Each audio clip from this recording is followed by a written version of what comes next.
Hey everyone, Effie here. Today I'm going to make a card using our layered Poinsettias unlocked stencils. There are etchings on each of the stencils with some instructions. For example, stencil 1, you have a nice big one with light red etched right onto the stencil. So let's get started with our blending. I taped down stencil 1 to some white cardstock, and then I'm just going to blend the entire stencil with our rose quartz dye ink and our wide flat stencil brush. When you're blending your first stencil with our layering stencils, remember to blend off the corners of the stencil and onto the cardstock to create your registration marks so that you can place your next stencil right inside your blended square or rectangle depending on which set you're blending.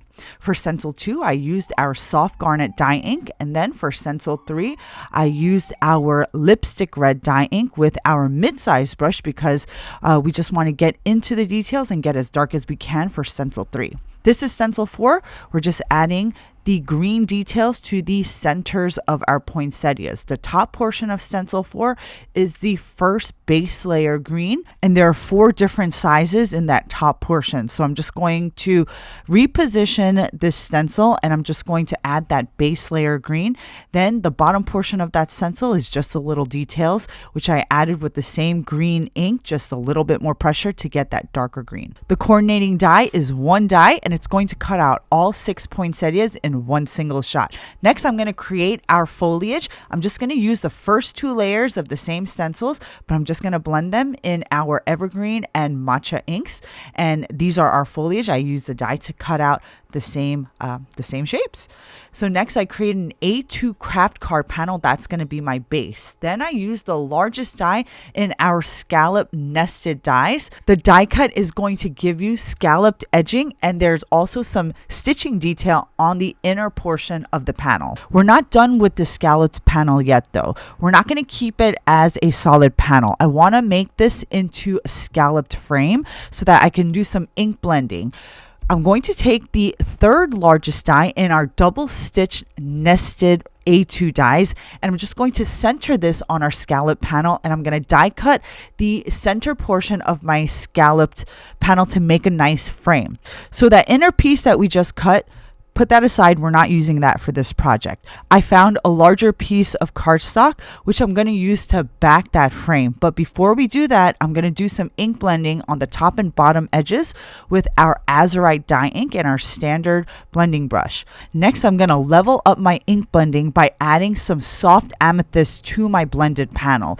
This is just going to add a nice soft purple tone to my background panel.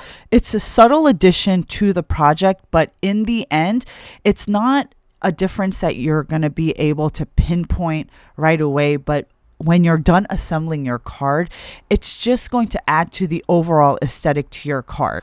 Then I'm going to add some of our True Navy dye ink to the edges of the panel, and this is going to give me that nice dark contrast to the ink blending. Again, it's a subtle addition to the project, but it's going to make a big impact at the end. Next, we're going to add some ink splatters to the background, and I'm just using some white acrylic ink. I added a dab of the paint to an acrylic block, spritzed the dab of paint with some water to make it a little bit more fluid. Then I took a paintbrush, swished it around into the paint, and then I'm just going to start splattering it onto my background. For the paint that we just mixed, you want it to be fluid enough so that it'll actually splatter onto the background, but you don't want to dilute it too much where when it dries that it dries almost transparent. So you have to find a happy medium, and you just have to practice your paint splatters and experiment with the right amount of moisture or water in your paint. For the larger droplets on the panel, I just picked up some of that moisture with a paper towel, and then I set it aside to dry. Next, I'm going to use our Styled Holiday Sentiment set. This is 1 large stamp, and it has 5 sentiments on that 1 stamp base, making it easy to mass produce. So before we heat emboss, I'm going to use our anti-static powder puff tool, and I'm just going to prime my cardstock before I stamp it with some Versamark ink. Once I've stamped it with our embossing ink, I'm going to take the cardstock off the grit mat, which fits inside the MISTI. The grit mat is 6 by 7 inches, and it's available on our website. Then I spooned on some gold embossing powder onto the panel, and then I hit it with my heat tool.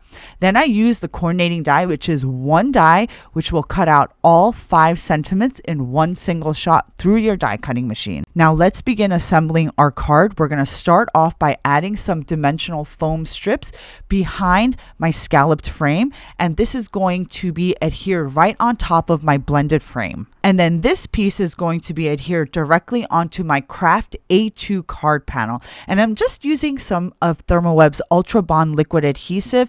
In my opinion, this is really good liquid adhesive. I love it. It does clog a little bit, but it's nothing that a little pin will take care of. Next, I'm going to start cutting apart my green foliage and then glue them behind my poinsettia petals. And for the largest poinsettia, I add the foliage pieces around the entirety of the poinsettia. That's going to be my centerpiece. For the 2 smaller poinsettias, I'm just adding foliage to one side of the florals because the other side is going to be tucked behind the larger poinsettias. So you don't have to work too hard, just add foliage to one side of the floral petals. And then all the extra pieces that you see on the table, just put them aside. You can use them for a later project. Then I popped everything up with some foam tape and then added our new space black rhinestones, which are a little bit shinier and a little bit bluer than our blue-black rhinestones. But here is the final card.